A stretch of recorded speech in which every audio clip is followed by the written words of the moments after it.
everyone. Thank you so much for joining us today for this very, very exciting talk. And I say exciting with a very, very interesting mood, especially because there's so much for us to learn about Munshi Abdullah. When we first wanted to speak about Munshi Abdullah and when Mr. Arun shared this with us, the question that was really running in me is, we've heard his name, but what has he done? There were so many questions, and I was just looking up about Munshi Abdullah. There's so much more that we all need to know, and not just the younger generation, all of us. And I think it's very important for us. Thank you so much for joining us once again. I'm Ilakia Selvaraji. I'll be your moderator and host for today.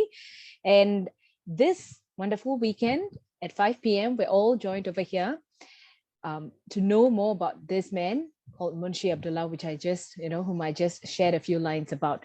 But again, there is so much more for us to learn and for us to really understand about him. Just to give you all some house rules, this whole talk will be recorded, so don't be shy. Firstly, turn on your video so that our speaker will feel as though he's actually speaking to humans and not robots. He's not here to really speak to us, looking at all our photos here. So if you can, please turn on your videos. If you have any questions, by all means, you can actually drop them in your chat groups, and we will pick it up later during the Q&A. So we have a Q&A session that will be coming up later once our speaker is done with his sharing. After that, we will ask these questions. You can share your thoughts. We can delve deeper into whatever he's mentioning. So without further delay, let me introduce to you all our speaker for today, Dr. Azhar Ibrahim. As you may see him over here, Dr. Azhar, say hi. Yes, Dr. Azhar is actually a lecturer at the department. Hi. He's actually a lecturer at the Department of Malay Studies at NUS. He teaches Malay Indonesian literature and ideologies of development, and his research particularly surrounds around sociology of literature, social theology, religion, Islamic thought, critical literacy, so much. So I'm sure he is not here to just share with us a couple of slides. It's going to be a bunch of slides with a lot for us to take away. And without further delay, let me hand over the stage, virtual stage, to Dr. Azhar. Dr. Azhar, please. All right. Thank you, Ilaya. A very good afternoon, ladies and gentlemen, friends from Center of Singapore Tamil Culture. It's my pleasure to be here today, this wonderful evening, with all these friends being all over Singapore, I guess. And I see many big names here, and now suddenly I become like a big kanchong, if I may say that. Yeah. This is in the spirit of sharing my reading on Munshi Abdullah. Yeah. Munshi Abdullah has been part and parcel of my teaching repertoire, I would say. Right? I've been teaching classical Malay literature for quite some time. I think for about 20 years already. Yeah. Way back at NIE and now at NUS. And I've been lecturing on Munshi throughout the region too. Okay? My last one before COVID was, I think, in Malacca, outside Singapore. And then during bicentennial 2019, suddenly I was one of the hot, sought after person to deliberate on Munshi. And I'm glad there's an interest of Munshi again in 2022, especially in this period of COVID, everyone at home too. Yeah. All right. Let me just start and let me share my slides first. Yeah. My lecture on Munshi, the making of a new man in the Malay world. I want to begin with this quotation from Zarion Belinsky. But interestingly, it's a contemporary, a younger contemporary of Munshi Abdullah. And he says, but he's from Russia, a well-known Russian literary critic, and also one who expound the idea of the new man. I mean, in the 19th century, Russia was very interesting. I'm not talking Russia today, talking about 19th century Russia.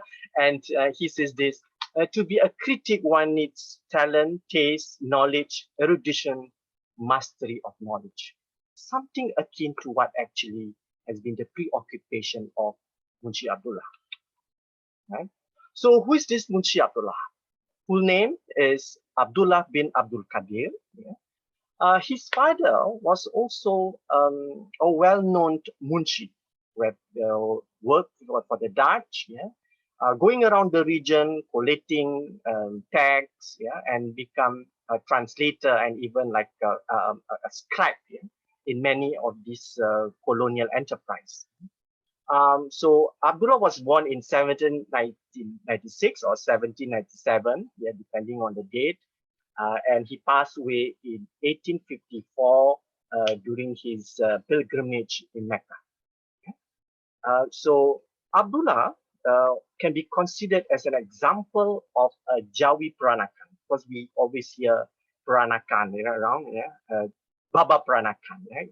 The terminologies in Southeast Asia, Peranakan means one who is local born or one who has adopted the local culture. That's what Peranakan is all about. Yeah? So we have Chiti Peranakan also. Yeah? But Jawi Peranakan is normally one who has a professing Muslim religion and very much professing, also embracing the Malay cultural lifestyle. Yeah? So where is it from? From Kampung Pali. Kampung Pali in Malacca. And Malacca, as we know, has been always a cosmopolitan city. Yeah? And Abdullah can trace his genealogy, yeah, of the Tamil and Arab ancestry, although culturally very Melanized, yeah, in the sense that, you know, how do we see, you know, the kind of food that he likes to eat, and, you know, and he likes dondang sayang actually, right?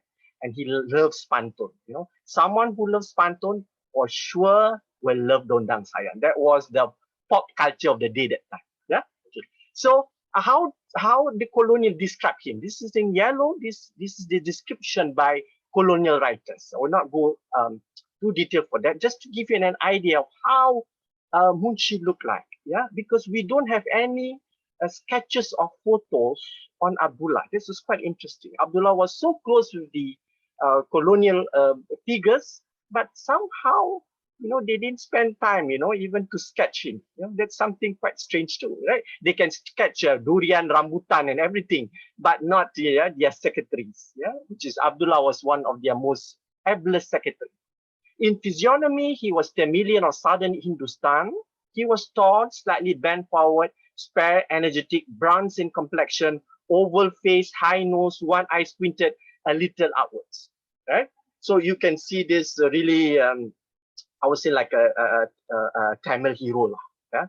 Very handsome looking, like Mr. Arun when he was young, you know? Yeah, okay, something like that, or Mr. Rama when he was young. Okay, so he dressed in usually style of Malacca Klings or Tamils, having Achini salwar trousers, check sarung kilt, yeah, printed baju coat, square skull cap, and sandal. He was the vigor and pride of the Arab, the perseverance and solidity of a Hindu, in language and national sympathy, only he a Malay. I mean, you know lah, right? How colonial describe us, right? There's a certain category they like to describe us. But nevertheless, I think it's quite useful for us to imagine who's this Abdullah, right? But this is nothing serious. This is just a description, all right? Let me move on. This is a quotation from Hikayat Abdullah. If you see this image here, which is written in Jawi, so this is Malay written in Arabic script, yeah, as opposed to today a Romanized Malay script, yeah. So this is where Abdullah says about why he writes Hikayat Abdullah, yeah, the autobiography of Abdullah. He says that first, so that the younger generation may learn about the events of the past. So, I mean, in that sense, he has that kind of historical outlook, kind of educative outlook. Second, to furnish examples and illustration of activities, the behaviors, the character, the industry, and the intelligence of great men whose names are mentioned in it, and of the great affection with which their names are recalled by those who have lived after them. In other words, exemplary men. And of course, among others, I think names of his friends, European friends, or even names of his teachers, yeah? Including actually also about himself, telling that, you know, I'm one of a good man that you can follow. Abdullah has that kind of vibes, you know. Thirdly, so that the generation may shun the evil things of this world, and so on and so forth. For as a guide to all those who are starting their study of Malay language, that they may gather something and so on and so forth. In other words, by reading Hikayat Abdullah, you can improve your Malay because he wrote this text in a very eloquent fashion, right? So you can see the kind of confidence in Abdullah, the educative confidence, the personality confidence, and also a commitment to write in order to enlighten the readers, especially the young. And this is where I want to put side by side when Delinsky saying about to be a critic, one needs talent, taste, knowledge, erudition, mastery of language. I think Abdullah has this. Yeah, I would say that Abdullah has these features. And there was not many around in that era having those features. So I came back just now when I mentioned I was very excited to say how Abdullah looked like. Yeah. So this is where the quotation is. Yeah. And this is I quoted from a colonial book. I should not go at this point again. Right? So the new man from the streets. Yeah. The Malays call this area Selat. Even in Singapore, apart from the Singapura, the Malay call this place Selat too. Selat doesn't mean straits. It's also the region covering the straits. So Abdullah also used the word Selat and so on. Right? In fact, I even ventured at one point to even call Abdullah the Selat man. Right? So, but that one, leave it later on, yeah, in my Malay studies discourse. But at this moment, I want to bring everyone into appreciating Abdullah. Munshi means a language teacher, was not only expert of teaching language, and he can read, of course, Malay, Tamil, Arabic, Urdu, and English. So I think it's, what an accomplishment, yeah. This is only language. Later on, I will show you the kind of works that he produced. Yeah? I think, even full professors at the level of university may not be able to accomplish the kind of work that he has produced. Yeah. And he was I would say, accomplished literati of his time. Various topics that he could cover. An intellectual teacher scribe of his time whose legacy and contributions still remembered and recognized today, thanks to 2019 bicentennial. Right? I think it's wise that the authorities took the consideration of bringing Megat Abdullah apart from the others. He was multi-talented with competency and so on and so forth. He has that strong ability to work with colonial missionary. He can perform the function of a trade envoy, a negotiator, a translator, of course, editor to many missionary publishers, right, which made his fellow Malay compatriots not comfortable with him, right?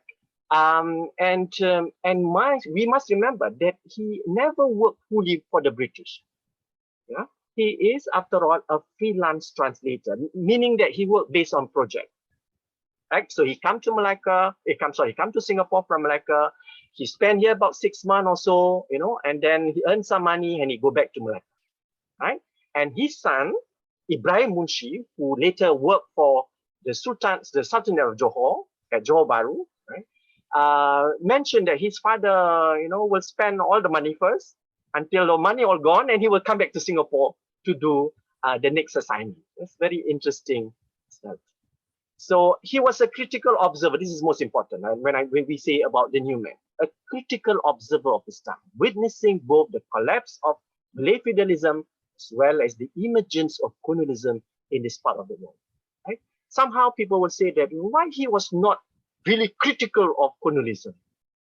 Mind you, right? Colonialism has just started appearing, right? So he have not seen the full scale of colonialism back then. His intellectual versatility, I would say, made him one of the most articulative and discerning figures in history of our early pioneers. This is important, yeah, because if you look around, we have many colonial records. We have many colonial personality have wrote about Singapore, right? Description. But to find local Southeast Asian, right? Observing, jotting down, documenting, I think he was the only person. Right? There's another person by the name of Tuan Simi, right? A very obscure personality, similar period as him, yeah, but not much known. Only later on he was discovered in 1993, yeah, by Professor Muhammad Haji Saleh, yeah, who stumbled Tuan Simi text in the Paris National Bibliothèque.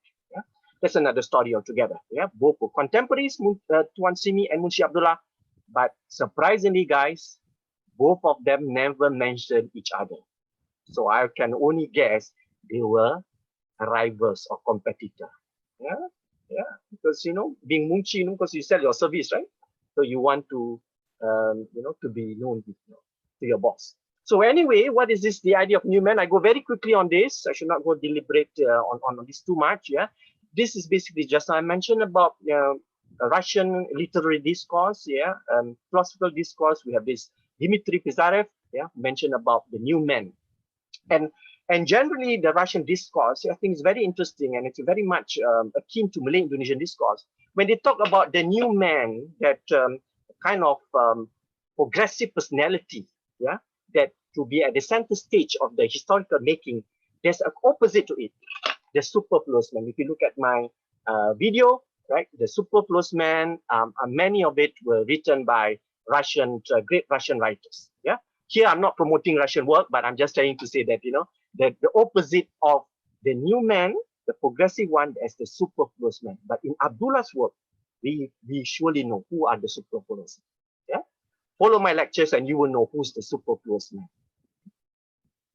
Next, yeah. So, and if we check, the discussion on the human, we have Eric Fromm, we have Franz Fanon, and so forth. But let me just zoom in. Yeah, one of the central features of the man: one who has moral intellectual courage, Abdullah surely has; sense of shame in the sense that a shame, in fact, that there is a lot of discrepancy, there's a lot of poverty, there's a lot of injustices, and someone who is a literate and someone who's intellectual of the society, willing to speak up on those. Yeah? Noblis oblique, it is a Latin term for a noble obligation to do something good. If you have resources, if you have powers, you must do something for your society. That is the noblis oblique. Rational, and he rejects obscurantism. He's historically conscious, but futuristic in outlook. Yeah? Recognizing one historical present. This is Abdullah. Yeah. All right. Let me prove all this by these traits of the new man. And let's see what he accomplished. Right. As I mentioned earlier, he was the intellectual of his time. Right. There were not many players around. There were many scribes. There were many writers, but there were also many at that time court writers. But court writers serve ancient regime. Court writers don't write about daily affairs. Only people like Munshi write about daily affairs. Right? So, and we can see the kind of copious work that he had produced. Yeah? And when he was writing, there was this audience in mind. He's very clear about it. Some people said, well, Abdullah wrote for the British. No, it's not true. Right? Actually, he wrote even for the next coming schools to be built, later on, Malay schools to be built. And he prepared all these materials, right? Including Ikat Abdullah. Right? Of course, there's a strong didacticism, which you can see in all his work. And he wrote not so much to please his European masters or European clients, but to engage the local Malay population. How do we know about it? When we start doing close reading. Only through close reading then you can see his kind of engagement. Yeah, and being a person from a cosmopolitan outlook, he was at ease with prominent colonists, missionaries, and much as native rulers and the common people. Right. So he's not the kind of atas type, like the one to talk to the local population. He always wants to listen, based on how he described, right, his engagement with local population. Right? All right. So if you look at Abdullah, yeah, in terms of his contribution, yeah, he was witnessing an epoch of transition, which politically there was a demise of feudal regime. Yeah, even when he saw, how Sultan Hussein in Singapore, and he knows that this structure will not work, and where the British trade and mercantile interests will reign supreme. He begin to see that. And also, he also begin to see the marginalization of local population that could not integrate into colonial capitalism. Right? Did not say it in a more sophisticated fashion, but he could, he could say something like, there's a danger ahead, right? If you don't keep up, yeah, especially in terms of education and skills, you'll be left out, yeah, in this flow of development. Culturally, right, Abdullah departed from the usual literary convention. Yeah, he has that kind of realism. He embraced modernity, and he took part, of course, robustly in book printing. And he was no longer in the business of written manuscripts because it is very costly and time consuming. Um, and of course, that also was a period where slowly in schools, where Western sciences were introduced, very, very simple ones. I'm not talking about highbrow scientific endeavor here. Intellectually, yeah, that period also is the beginning of internal criticism pertaining to Malay worldviews, values, leadership, and so on and so forth. And this is where Abdullah took the lead in making commentaries on those. And socially, the colonial society has become more plural and diverse with the emergence of the new rich, changing the demography and new technology. And Abdullah is very strategic in this sense. He knows there will be a new audience. He is preparing for those kind of work to be appreciated. So in that sense, he knew what he will be writing and how he will be appreciated. Okay, so this is the two main works of Abdullah, Hikayat Abdullah and Kisah Pelayaran Abdullah. Kisah Pelayaran Abdullah is actually his journey to the East Coast Malaysian state. From Singapore, he went to coastal Johor, and then Pahang, and then Terengganu and Kelantan, and finally came back to Singapore. A very interesting text, yeah, very critical. In fact, more critical than 1948, 1949, Hikayat Abdullah. Both of these texts already been translated, and I would say it's a good, even the English translation. Right, let me go very fast. Yeah. So in the sense that one, we can see this new man, when we call new man, what is this all about, right? One is actually literary eloquence with critical utterance and vision. He put forth not only a new literary convention, yeah, although he used the term hikayat, which means, a kind of a narrative, yeah, but his hikayat departed from many other hikayats. His hikayat is actually a realistic day-to-day, what you call it, experiences. Yeah? And his linguistic and literary eloquence made his criticism stands out. He wrote very clear, right? Unlike those court sage and court scribe who wrote fabulous Malay, but very hard to understand. Abdullah wrote simple lines. Right? In that sense, he was very brave, yeah, to depart from it. So amongst his criticism, this is where I'm going. Yeah? I will show you one by one, yeah, with some excerpts. Yeah? So this is basically the list of his work. So this is what I'm going to say: the new man at work here, right? A new man with a vision, a new man with a commitment. As early as when his daughter passed away, he wrote this beautiful poem, Dawil Qulub, Obat Hati. Normally in the past, the title is Arabic, but the content is Malay, right? So this is one. And then he began his debut, 1838, right, with Kisah Pelayaran Abdullah. Yeah, I have mentioned earlier. And it's interesting, he wrote beautiful shair, right? There are a few shair that he wrote, I think about 3 of them, right? And this is one of the big shair. Syair Negeri Singapura Terbakar. This also have been translated into English. Yeah, the big fire that happened in 1843. Another one, Cerita Kapal Asap. This is when the steamship arrived in Singapore. He observed, he recorded, and then he said that, look, boys and girls, you must understand how this steamship work. You see, the local population Chinese, Malay, Indians, when the first Sestoris kapal asap api arrived, they were all shocked. It was impossible. They said that it must be a work of jinn. There must be work of some unknown forces, that allow this ship, big ship, to move, right? Then Abdullah say, well, these people, he almost gave up, but then he went up to the ship, he saw how it works, he jotted it down, and he explained one by one. So in that sense, I think, he's not only a cultural broker, but also a technological broker. Hikat Abdullah, 1949. Syair Kampung Gelam Terbakar, 47. Cerita dari Haji Sabar Ali. This is a very sad short story that he wrote about a slave boy, which has been very much bullied, very much ill-treated by his master, right? The boy was killed. So Abdullah wrote this to show about the atrocities, the dangers of of slavery. Kisah Pelayan Abdullah, ke Negeri Jeddah, this is actually his last. It's a posthumous work, right? He passed away, and some of his friends compiled this work, and then and there's a beautiful poem at the end of this.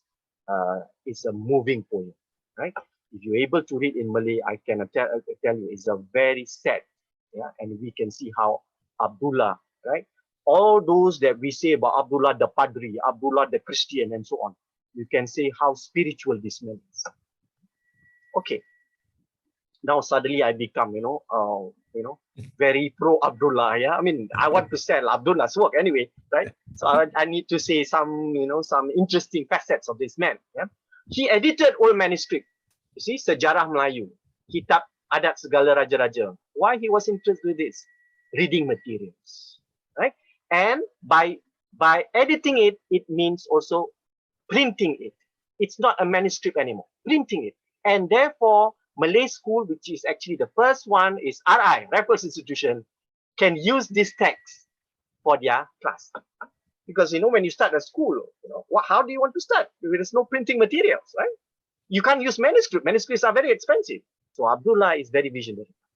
Plan for what the school needs. And then translation. This is where he collaborated with Tambi Mutu Virabata in 1835. Kikat Pancatandaran. So Abdullah has a mastery, of course, in Tamil, right? And of course, he needs another friend, a Tamil-speaking friend, to help to translate this text. And this text also was very popular in Malay school too. Kikat Pancatandaran, even until today, in Malay studies, we still have to read this text. All right. And then, of course, co-translating, co-editing, co-publishing. I will just, you look at this, you will just wonder, I wonder how these men sleep with so much thing. I think at that time no handphone, no handphone, no Facebook, right? So they can spend all the time, and of course no meetings. So they can spend time doing their work well. So let me just move on, right? So translating and publishing school textbooks, specific ones like Hikayat pada menyatakan dari hal dunia serta keadaannya dengan segala isinya, which is actually a geography book. So it's a long title, but it's actually a geography book because we don't have a geography book in the Malay world, right? So he collaborated with Kiesbury, Padri Kiesbury at Mount Zion, and Kitab Ilmu Bulat, again. So you can see how this man is committed, committed to plan for the future. And of course, this is where his magic touch. He helped the Christian missionary, right, to translate some parts of the Bible, edit them, and of course, tell them many of your translation doesn't make sense, to the Malay readers or even to the Babas readers, right? It's atrocious translation. You don't impose your word syntax, your grammar syntax or your grammar structures onto us. In fact, he had, a good quarrel with English the missionaries who thought that, well, I know Malay, I can translate. So okay, go ahead and translate. What kind of thing you translate? Abdullah say, I'm sorry, this is atrocious, right? So they had a long argument, right, on which is the better translation. So in other words, Abdullah is a man of standard. I mean, if he's just an evil person, like, I mean, he just couldn't be bothered, right? I mean, it's okay lah, what the bad Malay, it doesn't matter what, it's good when Malays don't understand it, right? But Abdullah says, no, if you want to do a good work, you make sure it must be done very well.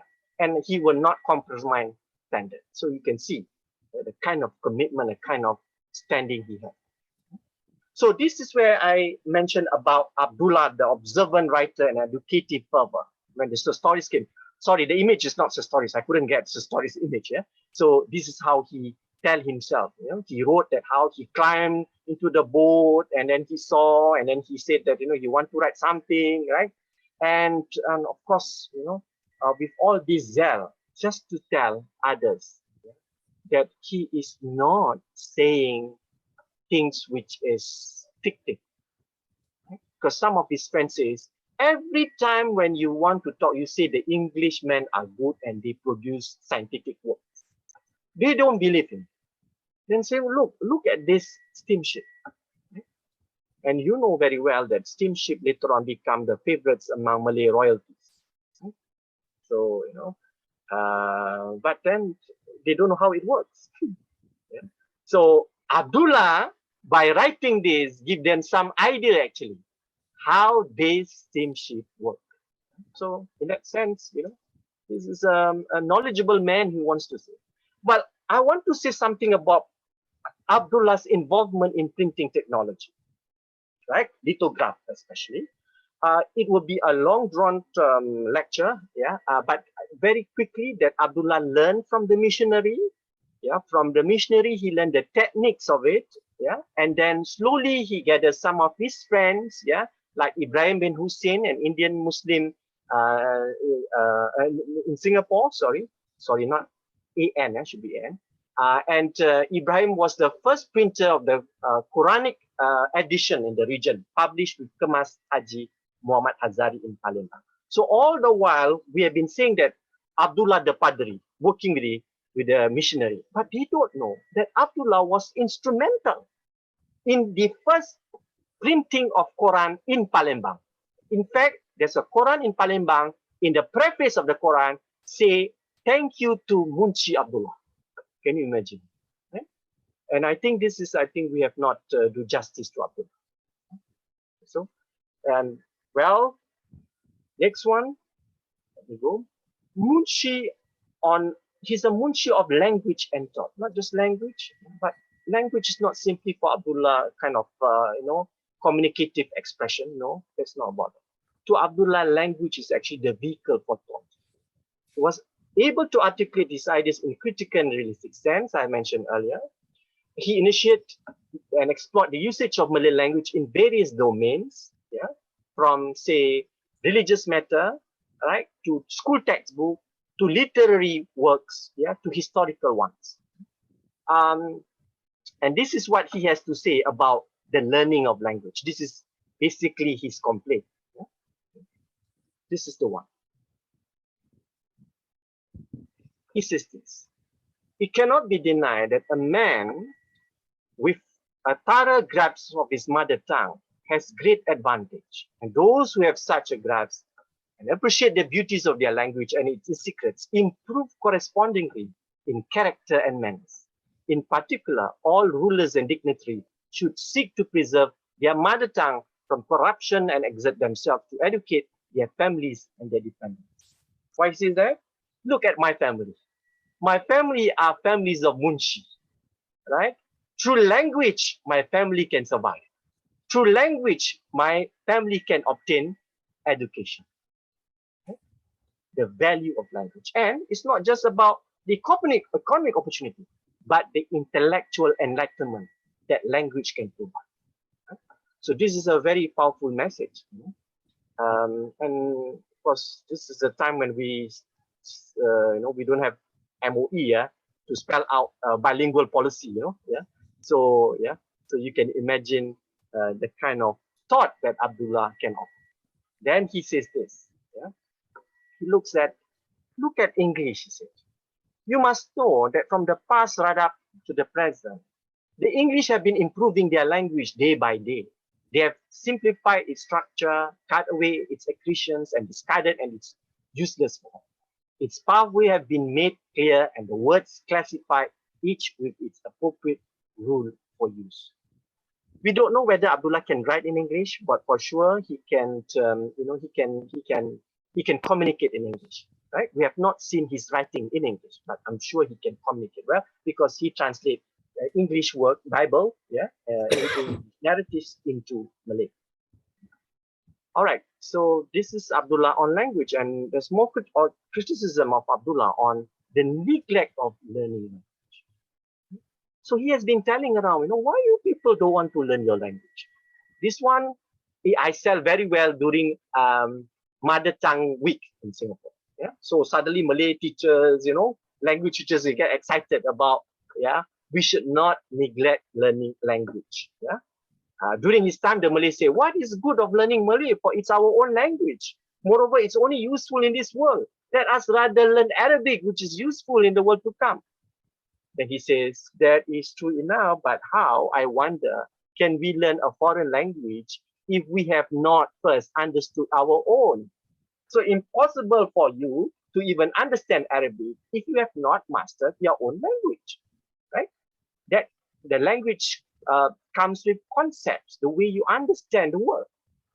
So it doesn't mean that you can read the Quran, you can understand the word, right? This is akin to follow phrase, to read the word is to read the word, right? All right, next, this is what he has to say. The imbalance priorities. He saw this in many Malay states, right? In Terengganu, since there was no real school except just Quranic school. And that Quranic school is not a formal school anymore, right?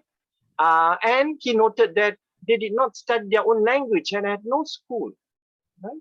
If in Malay countries, the people would exert themselves to get a good teacher for their children, all those countries would be full of people knowing how to read and write and compose religious and scientific. The reason is the underdeveloped language means also an underdeveloped knowledge production. That's a simple rule that we can always understand. Next. So by studying literature is also the way to, according to Abdullah, for you to master your language. This is where he advised his European friends, go and read Sejarah Melayu. Sejarah Melayu was the most eloquent court text. He disagreed many of its content because of its subservient to the Malay feudalism, but he was very keen of its literary expression because the quality of Sejarah Melayu is superb. There's no other Malay text which has a superb quality except Sejarah Melayu. Yeah? Right? So Abdullah was recommending his friends. This is where I think the start of a new man, the new man not just thinking about language, a new man that think about that the present order is not working because of tyranny of rule. The repressive tyranny of Malay rulers, especially towards their own subject, yeah, is the reason of many sufferings. And this is where he was very adamant, he was very provocative in his writing. Right? He says that there's no other reason that the cause for Malay underdevelopment, it is because of its rulers, the feudal rulers. Okay. There's many juicy ones. This is what example is. Their manners are like these because they were young, and when they were young, they were never taught proper behavior by their parents. They will always follow. They have always followed proper behavior by their parents. Yeah, I think that's a wrong. They have always followed their own desires and have grown used to the wicked ways of cockfighting, gambling, opium eating, fornication, piracy, and murder. As I mentioned, the collapse of the feudal regime. Right? Of course, in the past, maybe before this, there were enough resources. The feudal sultanate was not, in shambles. Yeah, by 19th century, economic resources, like more, there was competition of monopoly. The ruling class were battling for resources.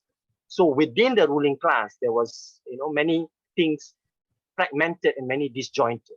Yeah? So this is what happened. With no education, they cannot uplift their children, and this is what happened. And Abdullah was observing the decadence within the ruling class. Well, this is where he went to Pahang. I will not read all, but I'll just give you one example of how Abdullah, right, has that sociological outlook. Of course, he never takes sociology 101, but he has that sociological outlook. So he says this. You see, Pahang, he was said that it's quite unfortunate that Pahang is now become, like almost an empty country. No, not much trade flow, not much transaction, and so on. Pahang was one of the most richest state in the Malay, known for its gold and even tin. Yeah? So what happened to Pahang? He said, is it possible that it is because it was subjected to the laziness of the people? Okay.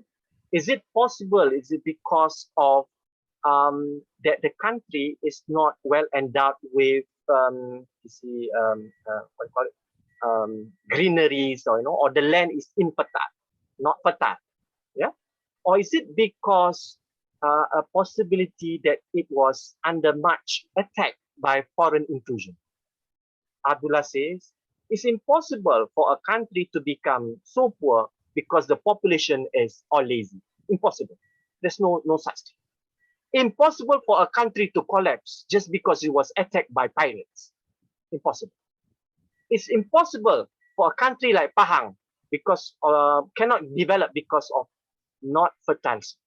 It's not because of it. The reason for the underdevelopment of Pahang, this is very sensitive. You cannot read today about Pahang, all this land grabbing and and the flooding and so on. This is that the reason in Pahang why it was underdeveloped, just like other Malay states, it is because of the Malay rulers. Right? Naturally, right, the people say it's useless to be energetic when it's certain that any profits they make will be in the lives grabbed by those high up. And so they remain poor and miserable all their lives. Thus, I made up my mind that the reason why the people of that country could not attain peace and comfort was the badness of its government. And all the evils from which they suffered were due to the wickedness and stupidities of the Raja. I can think no other reason. I reflected on the difference between the condition of peoples of Pahang and so on and so forth. Right? So this part is where many people have not read, especially Malay nationalists later on. The Malay nationalists say, Abdullah say Melayu bodoh, Malay stupid, Melayu this and that. Abdullah worked with the British. No, look, this man was saying, no, they are not lazy. No, not because the land is not fertile. No, not because it was attacked by foreigners, but because of leadership. Right? So again, I said, you don't need to take sociology 101, sociology of elites, to understand why a country can collapse. So again, the excesses of tyrant rulers, one after another. Right? Even you read Abdullah, sometimes I think, I can imagine how painful he went through. And he was lucky, he was able to write this kind of sentiment because he lived in the straight settlements. He was not subjected to the Malay rulers. Right? In fact, when he was in Kelantan, the Malay rulers, one of the Malay prince, asked him, wow, you talk so much, yeah, Mr. Abdullah, right? Why don't you become a khatib? Khatib means a religious functionary in a mosque. I give you title, I give you land, you become a khatib, you shut up, So basically, that's the offer that he got. Then say no. Instead, he counter the offer. He said, Tuanku, you should read one Malay text. That text is called Tajus Salatin. Tajus Salatin is one of the most important Malay texts in this region, written in 1603 in Aceh. It's about the ethics of governance. Right? It's a very important text, and Abdullah quoted it. And this is where I think, again, Malay nationalists miss the point. They said that Abdullah very much influenced by the British idea in order to rule well. Abdullah did not follow the British lessons. Abdullah referring to a Malay text, how to govern well. And in Tajuh Salatin, there are two things that support the crown.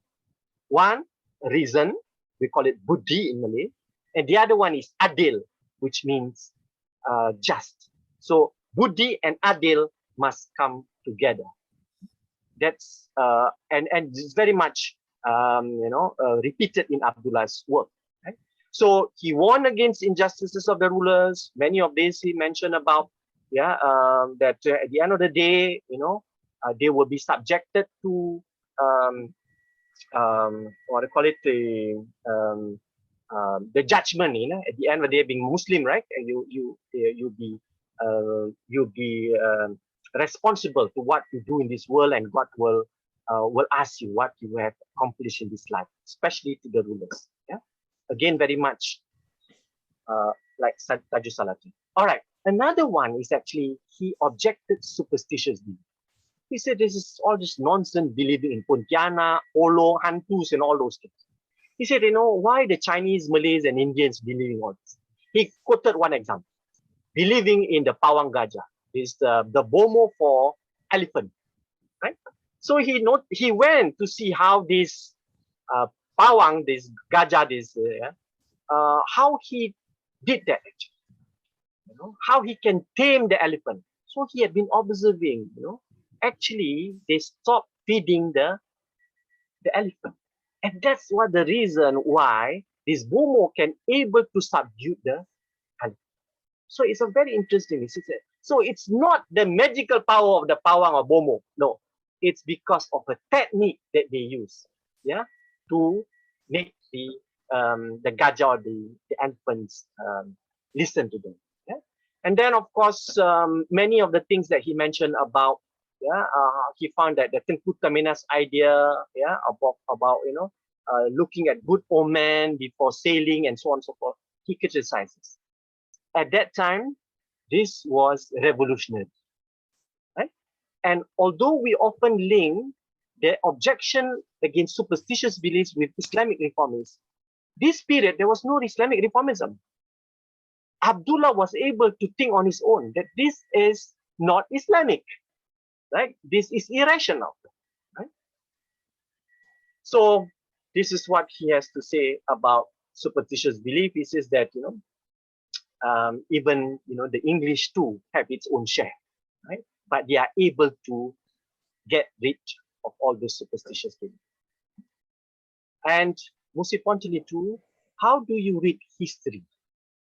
Abdullah was saying that there are things that we read from history like Sejarah Melayu, but at the end of the day, it's not to glorify the past, but to learn the moral example or the, what they call it, the immoral things, right, that happen in history that we need to resist, that we need to construct another version of society. So this is, of course, he did not elaborate it fully, but I think this is something which is very important for us to take note, how we understand history. Compared to us today, whenever we take history book, suddenly we romanticize it. Abdullah did not entertain that. And Abdullah objection to slavery. This is actually one of the best parts. Yeah, Ilya? Yes, Dr. Azhar, we have another 5 more minutes. 5 minutes? Okay, yes. I'm going to Thank you so much. go very fast. Yeah. So this is one example, friends, where the moral voice of someone who saw slavery, and you can see when Abdullah was noting it in Hikat Abdullah about how the transaction of slaves in Singapore, among others, of this Orang Asli. The Orang Asli being captured, and then they were sold as slaves. And he felt, he felt miserable, and he detested it.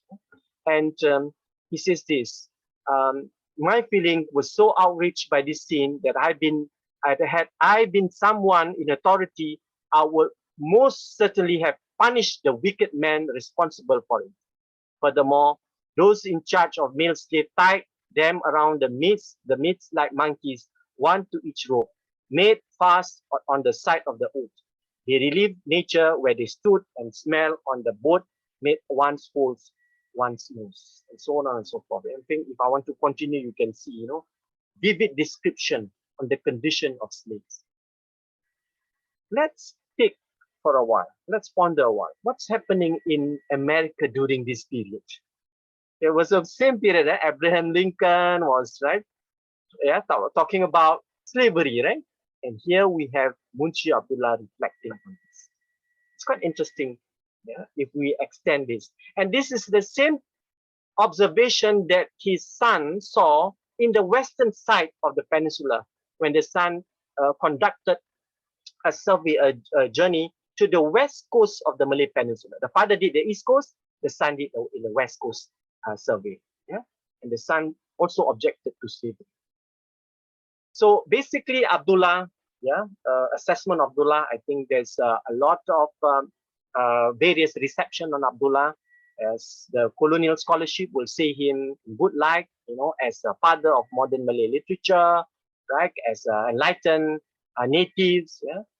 But the nationalists, especially those Islamist nationalists, was accused him of being Abdullah the Fatih. Amongst the reformist-minded Malays intelligentsia and the literati, Abdullah is an example of a new man that emerged very early in the 19th century, where his social, political, and cultural consciousness echoes their sentiment and desire for change and reform in Malay society. However, Abdullah has no school of thought, and that is quite unfortunate. We cannot find anyone that follow Abdullah from the period after he passed away until the turn of 20th century. So there was a gap, right? Because there were other writers, but not of Abdullah's caliber, right? Lastly, this is Shahruddin's Ma'ruf assessment that Abdullah is basically reformist in this, that he searches the root of Malay problems within Malay society itself. Such a perspective is bound to have a somewhat unsettling effect on the establishment. Very quickly, the Malay establishment in Malaysia may not be comfortable with Abdullah because of Abdullah's strong criticism on Malay feudalism or Malay leadership, right? That's why in certain parts of Malay studies, except at N1 at NUS, which was set up by Syed Hussein Alatas, using Abdullah work is part and parcel of our curriculum, but not in other parts of the Malay world where Malay studies dominate. Right? And to conclude, Abdullah's contribution can be seen in literary and language, socio-cultural political commentaries, advocate reform, documenting the life and events, 19th century Singapore, and so on. He was a man who feared no change and innovation, sociologically perspective and historically sensitive too, and a visionary at the same time. If I can quote lastly from his, I want to make a comparison between what Belinsky has to say, a younger contemporary of Abdullah says, in order to have a literature, a nation must live, not merely on practical, but on moral and spiritual plane as well, contributing through its national life to the development of some side of universal spirit of man, which I think Abdullah, in my reading, delivers. But Abdullah says this, right? Before you're able to do that, you need to recognize one important thing. Language. Language also means the way you read the world. Language means literacy, not just language for communication.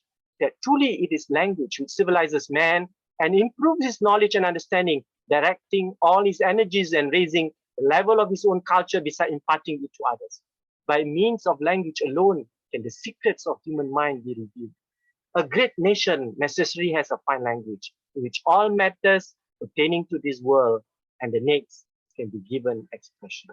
I think I like this best from Abdullah, right? He sounds like suddenly like a philosopher, right? Yeah, a philosopher of language, right? Well, friends, there are many books on Abdullah. Shanjis Krishnan, Reading the Global, he has one chapter dedicated on Abdullah's role, in part of that colonial modernities.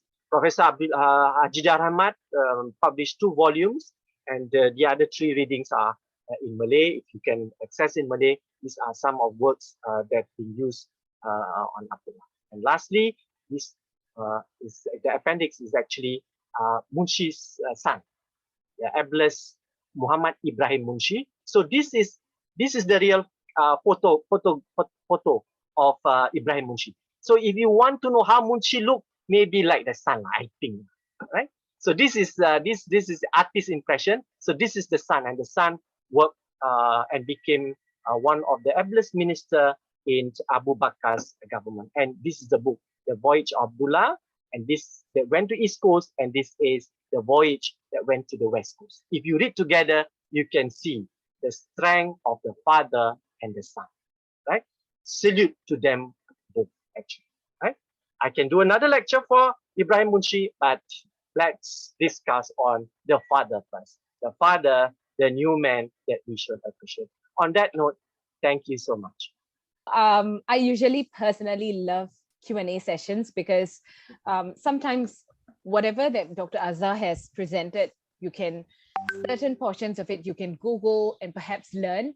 But when you have personal experiences, personal questions that arise, you can really get a lot of information out from the speaker itself. So I'm looking forward to receiving some of your questions.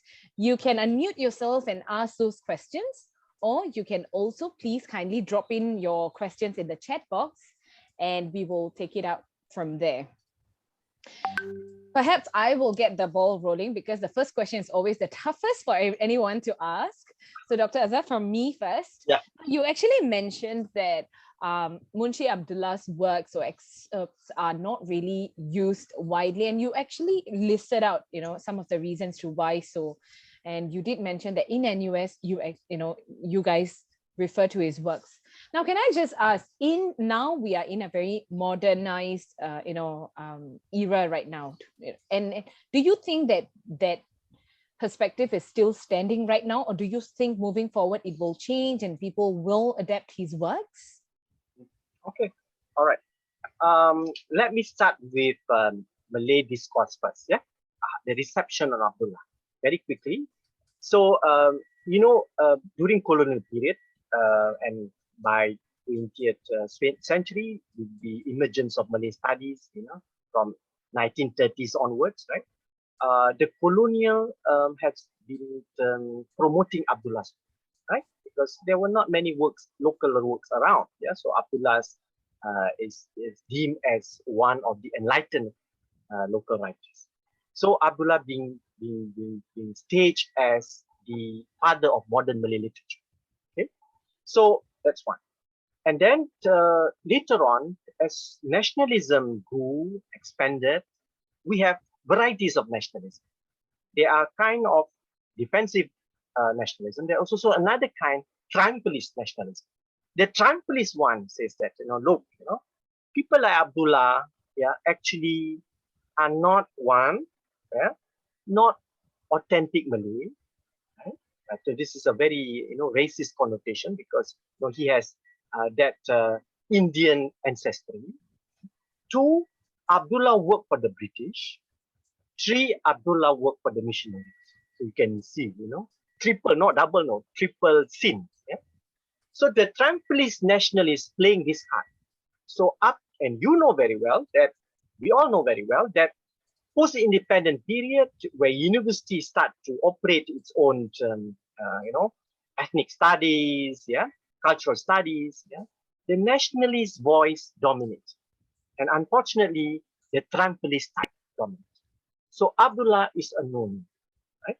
But for those who want to appreciate the kind of cultural, political criticism, deep intellectual reflections, surely Abdullah work is very important. So I would say that the one when Syed Hussein Alatas established Department of Malay Studies in 1967, right? Being a sociologist, and he was also looking for exemplary men.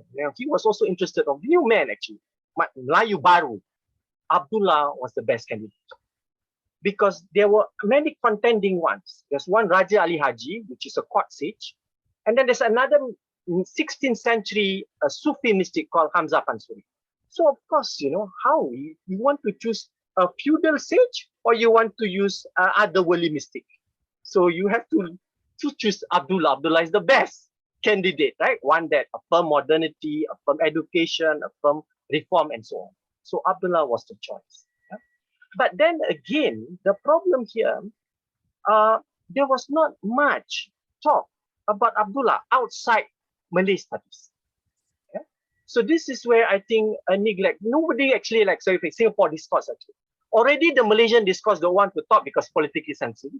Already in Singapore, Abdullah, we only know Abdullah Avenue at Opera Estate. I think remember there's one of Abdullah's Avenue, right? Yeah, or the teacher's estate. I think that's all, right? Nobody knows about Abdullah. Yeah? So it is quite strange. Although Abdullah's work, yeah, many of his work had been translated into English. And there's no reason for Singaporean not to read. And he was writing about Singapore too. He was not writing for Kelantan. He was not writing about Terengganu. He was writing in Singapore about Singaporeans, right? I mean, then Singaporean, like 19th century. So I think we had various layers here. One, I think, blatant prejudice, and two, I think, blatant neglect. I think that's what happened to Abdullah. And thanks to, I think, bicentennial actually, right? I think it's a kind of glimpse of hope that suddenly Abdullah's get some interest in the library, the museum, yeah, and I think slowly, and I thanks to friends at CSTC, yeah, who's keen to listen to my lecture this evening. You know, it's actually an a simple lecture, yeah. But I think this is part of my enthusiasm going around, yeah, to sell about Munshi. But I want to just make one last point. Another group that I want to convince them to read Abdullah is the Malay-speaking group. But those who has a quite like a conservative outlook, especially with some kind of Islamist bent, the moment I talk about Abdullah, then it says that no, he works for the Christian. He wants to criticize the Malays. And why are we reading his work? Suddenly, a fatwa will be out against Abdullah. So I have to do the de-fatwaing. So it's a tough job. A tough job in the sense that I need to on the one hand I need to convince the Trumpist nationalists. He had to convince the what they call it, the conservatives, and also I think basically in our case just a Eurocentric reading, right, where local work doesn't matter at all. So as if now I'm telling about my plight, not Abdullah's plight. Sorry. Thank you, Dr. Azhar. Okay, so we have a question from Nara. So Nara, you can. Yes, Nara. Yeah, hi, Dr. Azhar. Thanks very much for the excellent presentation and sharing. I just wanted to ask, one quick clarification, maybe, because you have actually presented Munshi Abdullah as a visionary and, a man ahead of his times, with his open-mindedness, etc. In Khadijah Rahmat's book, she actually presents another view, that of Munshi being narrow-minded sycophant who internalized the imperialist views of the native population. So I just wanted to ask, how much of this view contributed to his works being, ignored, especially after his death or, for a long time to come. The second one is that, just a quick one, he had several identities, being Tamil heritage and being linked to Javi Peranakan and of course, observer of Muslim society. How did he straddle or, manage, in his fulfilling these identities or roles during his time? Yeah. All right. Thank you, Nara. I take the first one, yeah. So, Prof. Khadijah Rahmat, as you may know, also graduated from Malay Studies at NUS. She was a student of Syed Hussein Alatas. Yeah? So, her 2-volume compilation on Munshi Abdullah was basically also part of her thesis on authorship. Right? Authorship meaning that you look at certain kind of techniques used by an author, right? In unfolding, unraveling his or her work. Yeah? So it has that literary value plus the techniques. So I've been working with Khadijah Rahmat too, yeah. But from my readings, Khadijah is very much keen to see Abdullah in a positive light, in a progressive light. Yeah. If not, she would not have written a play on Abdullah, which was commissioned by Mendaki way back in the 80s, 87, I think. Yeah? When Khadijah compiled those, right, 2 volumes, I think she was also trying to say that, look, this is what the dominant Malay studies in Malaysia was talking about Abdullah. Right? And she wants to explain, yes, of course, Abdullah is not perfect too. I mean, she's already ordinary human being. There is some excesses of Abdullah of always wanting to say that I'm good, you know. I mean, you can imagine, yeah, someone who is a freelancer, right, waiting for the next project, right? So he must, you know, he must not only convince of himself, he must convince others that he's good, right? So he's writing, you know, look, I can do this, I can do that, you know. For example, right, before he left for Kelantan, he was in Singapore for that journey to Kelantan. So, of course, we have these Chinese babas, Tanakans, and one Tauki was very frightened, right, to move out, yeah, to start sailing. You know? So, you know, he was vomiting like, he was trying. But Abdullah was saying that, look, you know, all the while I've steady, I don't get mabo, you know, I don't get, get dizzy, yeah, and I'm not afraid of the pirates coming, right? He wrote in a very intense way, but he was cool. But he was describing, you know, all others were all very scared of pirates and so on. So in that sense, we can see Abdullah's trying to say, look, so imagine, right? Because he needs that kind of job as emissary, as envoy, you know. So if he's projected himself like that, then, you know, that assured him the next project. Oh, this man is really, you know, can be relied on. And he delivered his work, right? He went to see the Taukis, he went to see the Malay Rajas, yeah, and he negotiated very well in Kelantan. Yeah? So I think Khadijah, what I call it, the way she put it is actually to collate what other views on Abdullah, yeah.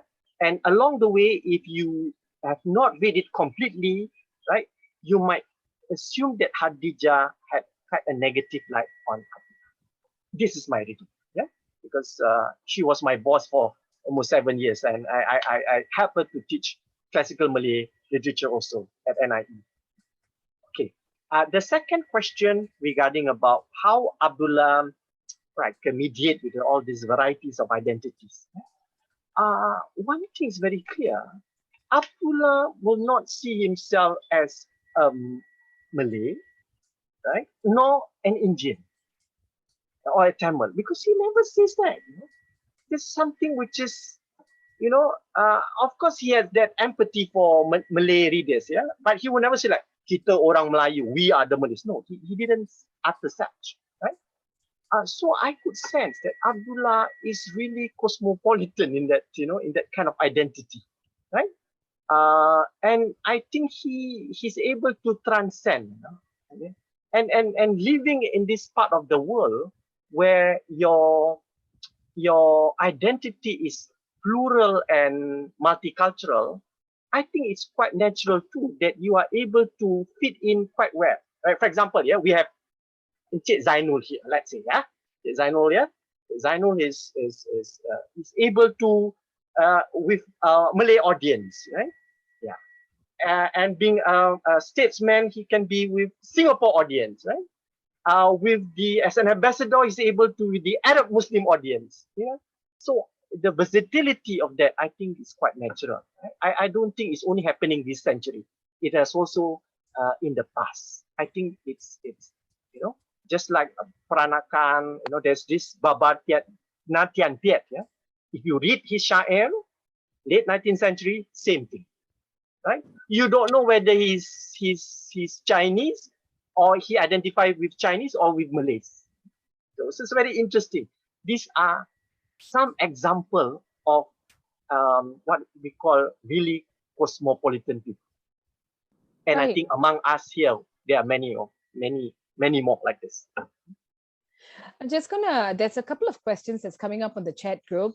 Before I go on to what Pugalenti has written, I'm just gonna read out what Mr. Zainul has written. He said, he's asking this question: did you trace any influence on his Tamil background, even Urdu, perhaps, Sufi background? Yeah, so that's his question, since it's related to what you were just speaking. Okay, for Urdu, when he was in Malacca, right, he was a young man then, right? He taught the sepoys, sepahi, Malay. So in return, they said that, well, you teach me Urdu, I teach you Malay, you teach me Urdu, and that's the reason why he was able to read Urdu, right? And he take pride of that. Apart from the fact that he also learned Arabic from what do you call it? From Arabic from a sheikh from Yemen. When there's this wandering sheikh, they come to this part of the world for a few months. They stay in Malacca, they stay in Palembang, and so on. So Abdullah went to study under him, studying Arabic under this. About Sufism, there is no indication of those, right? Yeah. Except that we can say that Abdullah have never dabbled with anything mystical, yeah, or irrational, and he was thoroughly, I think, very against this superstitious belief. That's for sure. And of course, he's not Wahhabi, yeah, okay, because Wahhabi is also known for its, and anything which is obscurantis, anything which is irrational in the eyes of the Islamic law, they will go against it. That's Wahhabi. But Abdullah surely is not of that type. Right. And then we have Mr. Pugar's question. Were there two versions of Sejarah Melayu, or was it just the revised version? Oh, no, it's the version. There are many versions of Sejarah Melayu. There were about more until today, or to date, it's about more than, I think, about 40 versions, right? Because these are copy texts, each ruling families will have them, right? So when Abdullah got it, one of the version, he was entrusted to Romanize it, one, to edit it, right? And of course, also to print it. So I think he took one of the many versions, right? But the version can only differ, let's say, 10 to 15%. Other than that, it's still very much the same. Okay, so we still have time for probably last two questions. We have one. Okay, we have Mr. Lakshman, who's going to ask us a question on cam, and then, but before that, we have Mr. Gregory, who dropped in next question. He says, where do you think Munshi Abdullah got his cosmopolitanism from? Cosmopolitanism from? Oh, yes. I think from the very nature of this region. You see, cosmopolitanism has been a historical process very long in this region. Yeah? This is the only archipelagic region in the world where you can see major religion, major civilization that have come across, that have intersect, that have stayed, and that have evolved. You can't find anywhere. You can't, even in Caribbean, you can't find it. Right? Caribbean is also very interesting archipelago. Right? But you cannot find Caribbean, you can only find one strand of civilization, one or two strands. Right? But here you find Indic element, Cynic element, indigenous, of course, and then within the indigenous, there are varieties, as from the Thais to the Sundanese to the Javanese to the Bugis, many, yeah, and then of course Arabic and Islamic, and then later on European. All this layering of embedment, right, give this region most powerful color. And if you look at how cosmopolitan is, let's look at all of us in South Asia, right? I'm sure, Ilya, today you can eat Indian, tomorrow you got no problem nasi lemak, tomorrow you got no problem ching song fan, right? Yeah. We are the only people in this part of the world who can eat many things. But if you come from a certain region, you cannot even take Indian food. You cannot take Southeast Asian Chinese food. You cannot even take Middle Eastern food because you only know one food. Right? But for us, we have been accustomed to it. The very food make us cosmopolitan. What more literature, religion, language, and people. Definitely. Thank you. Thank you. I can eat all those in one day, actually. But all right, so we have Mr. Lakshman, you can ask your question, please. Okay. Hello, yeah. Dr. Ibrahim, yeah, thank you for a very good presentation. Thank you, sir. And all the detailed quotations, so you can actually see how he actually wrote. It's not just a second-hand account of what he said. I have a couple of pieces of information I just wanted to add on, and then I have a question. Sure. One was, it was interesting you said about his son that he continued the legacy of his father. But the Munshi Abdullah's father was also the one who taught Reverend Marsden Malay. Yeah. And Reverend Marsden wrote the first Malay English dictionary. So it's interesting that 3 generations have had such an impact on Malay language and culture. And the other one, I think a couple of times people ask about his Tamil background. Again, since most of the people here are Tamil, if you don't mind if I just say a little bit on that. Yeah, his great-grandfather came from Yemen and Arab. And he went to Nagore and he married a Tamil woman. And from there, they moved to Malacca. And on his grandmother's side, they were actually Hindu from Kedah. And then they converted to Islam. So he's on one side of the family, he's just one generation away from being Hindu. So he was very conversant in Tamil and he had to study Tamil. And he even quotes that in Malacca, all the prominent families have to learn Tamil because that was the language of business. And any self-respectable family, they will make sure their children learn Tamil. I mean, it's interesting that that was so at that time. Okay, so now just coming to the question is that, in fact, when everything you said about Abdullah's critique on the Malay world, not only the people as well as the royalty and so on, it almost sounds like a carbon copy of Mahathir's Malay dilemma. Oh. In many ways, he talks about the same things and he's also against the royalty. And this is almost 100 years apart between Abdullah and Mahathir. And interestingly, Mahathir is also of a Indian background, half Indian background.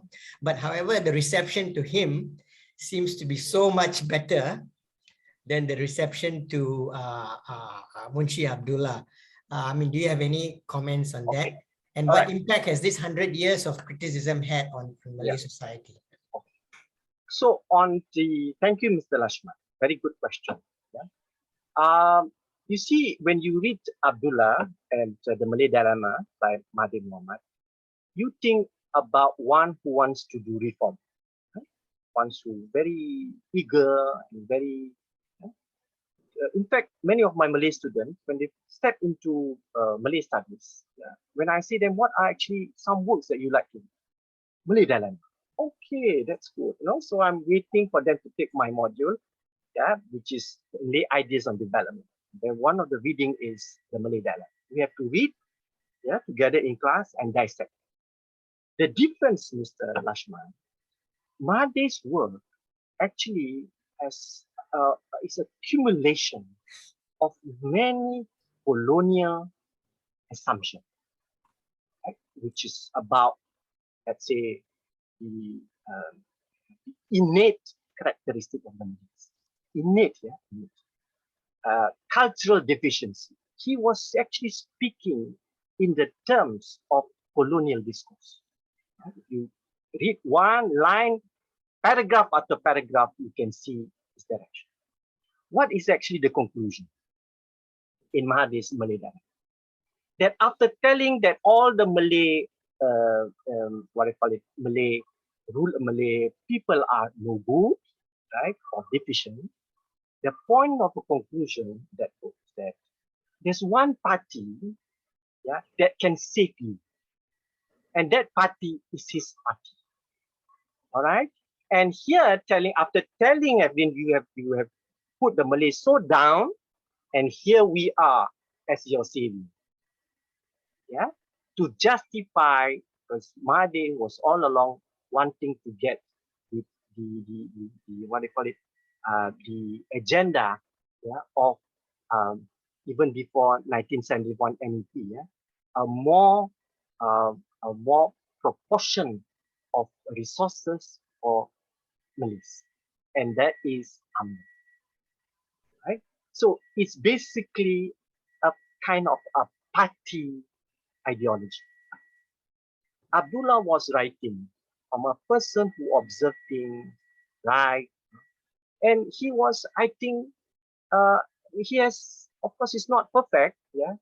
But if you look at just now that I mentioned about, his journey in Pahang, if you look at his city, it's not because of laziness, not because the attack, not because the soil is not fertile, but because of leadership. This factors of leadership is very important. Whereas in the Malay dilemma, although there was some criticism on this and that, but at the end of the day, the culprits are actually the Malay rakyat. You are not good. You blame the victim. This is the blame the victim. Yeah?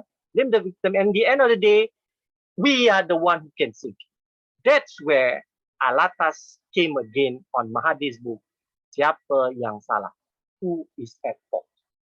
So there's a very strong debate to the point that, anyone associated with Alatas, including myself, right, is not going to be comfortable in Malaysia. Right? Yeah. But I'm quite fortunate because I'm in Malay studies. I teach classical Malay. It's a license for me to talk to Malay audience up north. Okay? Right? But the moment I open, this issue on the Malay dilemma, nobody is going to listen. I make more enemies. Yeah? So I'm glad this session somebody brought up this question. This is a very sophisticated and it demands a close reading, right? But I would only want to say very quickly that it is a party agenda. It's different from Munshi emancipative stance. That's the difference. Fantastic. Thank you so much, Dr. Azhar, and thank you so much, Mr. Lakshman, for the very, very interesting question. So we have come to the end of the Q&A right now. I know we only had like an hour and a half, and it's definitely not enough for us to understand very, very elaborately, and there's much more to this. So thank you to Dr. Azhar because he has introduced us to Munshi and of course his works. And I think curious cats over here will want to read more and understand more. So let's invite National Library Board's rep here, Nimi, to share with us some of the readings that you guys can go and refer to find out more. Nimi. Hi, everybody. Thank you, Dr. Azhar. That was so very interesting. Okay. Thank you. So to go in depth in this subject of to read more about Munshi Abdullah, we have several English titles, recommended reads: The Adventures of Munshi Abdullah, The Hikayat Abdullah, the autobiography, Abdullah bin Abdul Qadir Munshi, The Voyage of Abdullah. The next slide, please. We have a lot of Malay titles in our libraries. So I've sent the link in chat group so you can go there and search. And we have Kisah Pelarayan. These are the Malay titles, Abdullah, Kelantan, dan Kejudah. And Hikayat Abdullah, we have several titles on Hikayat Abdullah by different authors. Next slides, please. These are more titles on Malay titles that it is available in the library. So please go to, please do a search and find out where the books are, and then you can go and borrow and read up on Munshi Abdullah. Okay, thank you. Thank you so much, Nimi. Thank you.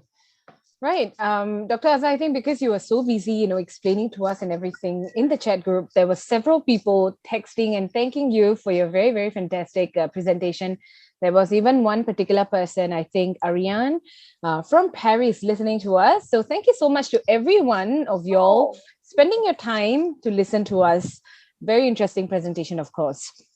And we are actually at the end of the program. I just want to invite Mr. Arun Mahirnan to share with us a few words, please. Okay, thank you, Ilakya. Brother Azhar, my first wish is that you will not have a fatwa on you for your interpretation of Mahathir's Malay dilemma. There is a saying in Tamil, it's called Arasan Yevari Kudigal Avari. In rough translation, as the king, so the subjects. This is a very old and profound statement. And I think what Abdullah and you yourself emphasized, the leadership, it is very different from the people. We often, accuse the whole community of things that are actually the attributes of the leaders. And I'm very glad that you brought that out. I just want to add on behalf of CSTC as well as NLB, our deep gratitude for you, to you for taking the time to present such a wonderful comprehensive. I learned in 1 hour than many hours of reading I have done in the past. Of course, as you and I have agreed, there would be more talks from you. And I want to let the audience know that we will be giving you more information of the next few talks in a short while. So please stay tuned. And once again, Brother Azhar, thank you so much. Thank you, Mr. Arun and friends. Thank you, Ilya. I love the way you call me Ilya. I shall be called Ilya from now onwards for all the talks that you're going to be doing with us. But thank you very much, Dr. Azhar. I think for younger generations like us, it's very important for us to understand. I think during bicentennial, we all would have, seen those figures being mentioned and stuff, but it's very important for us to understand who they are, what they mean, what they did, so that for us, the younger generations to bring it forward. So we look forward to more talks from you. And for the rest of you over here, as Mr. Arun had mentioned, there's going to be a few more series coming out with Dr. Azhar himself, and some interesting topics that y'all can look out for. For now, for us to make the other talks even more interesting, if you want more longer hours, if you want a 3-hour talk, drop in this link that I'm going to be dropping inside our chat box. Go to the tiny URL, share with us your feedback on how this talk particularly was and how we can make it even better for the future talks over here. And thank you very much for being here with us as audience today. If any interesting comments and topics also, please drop it in so that we can, look into them and have more talks coming up from CSTC. Thank you so much. Enjoy the rest of your weekend. And thanks, Dr. Azhar. Thank you, Ilya.